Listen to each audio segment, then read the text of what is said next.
Video बनाने का मकसद ये था कि देखिए त्यौहार शुरू हो चुके हैं और त्यौहार शुरू होने पे मैं चाहती हूँ कि जो त्योहारों के साथ जो आप खुशियाँ एंजॉय करना चाहते हैं और अपने घर की साफ़ सफाई करना चाहते हैं, उसमें एक गलती आप भूले से भी ना करें। जी हाँ, बिल्कुल सभी लोग अब त्यौहार देखिए, सावन का महीना शुरू होते ही त्यौहार लगभग अब चलते ही रहेंगे, रुकेंगे नहीं।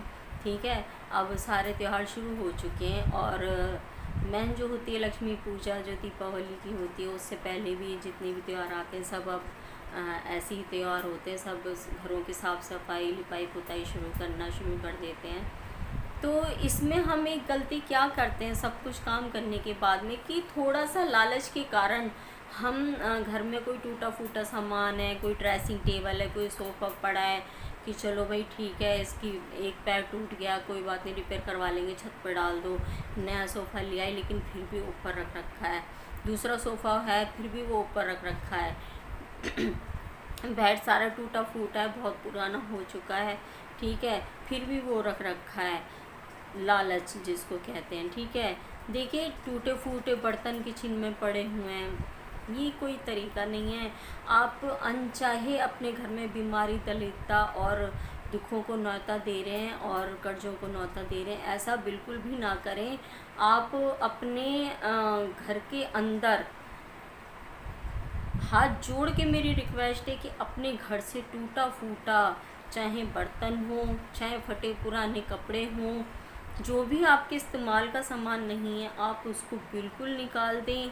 घर के अंदर कोई भी चीज़ ऐसी ना रखें जिसको आप इस्तेमाल ना करते हो। जी बिल्कुल, बल्कि मैं तो हमेशा ये कहूँगी कि घर भी हमेशा उतना ही बड़ा होना चाहिए रहने के लिए जहाँ हमारे पैर हमेशा पड़ते हों। अगर घर का कोई भी कोना, आप मान लीजिए कि घर में रहने वाले आप 3-4 ही सदस्य हो, मियाँ बीवी और 2 बच्चे, और कोई आप नहीं रहता है आपकी फैमिली में, आप ही रहते, ज़्यादा से ज़्यादा आपका नौकर कितनी देर रहता है, पूरे टाइम तो नहीं रहता। और एक बच्चों का कमरा, एक आपका कमरा, एक ड्राइंग रूम हो गया, एक चाहे गेस्ट रूम हो गए, जो भी है, ठीक है।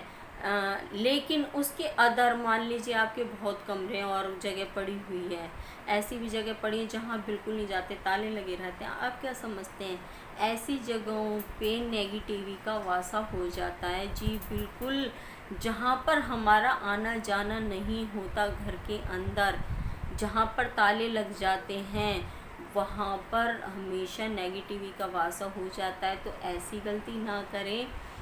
कोशिश करें कि आप अगर बड़ा घर है तो किराए विराए पे उठा दें, लालच ना करें।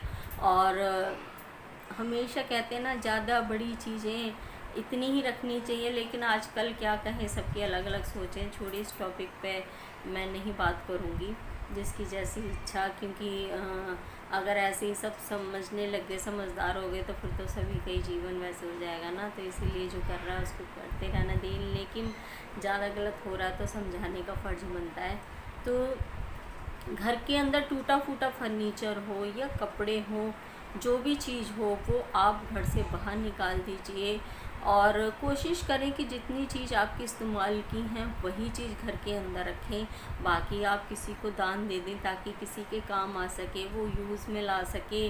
आपके घर में तो पड़ी पड़ी हो, मैंने कई लोगों को देखा है, नए नए कपड़े खरीदते रहते हैं जिनके पास पैसे होते हैं। कोई तीज त्यौहार आया नहीं तो कपड़े खरीद लिए, किसी का बर्थडे आया तो कपड़े जूते खरीद लिए, मतलब कोई बहाना चाहिए होता है उनको शॉपिंग, ऐसे भी खरीद लाते हैं। तो मैं ऐसे लोगों से ये कहना चाहूँगी कि बिल्कुल भी ऐसा ना करें और गरीबों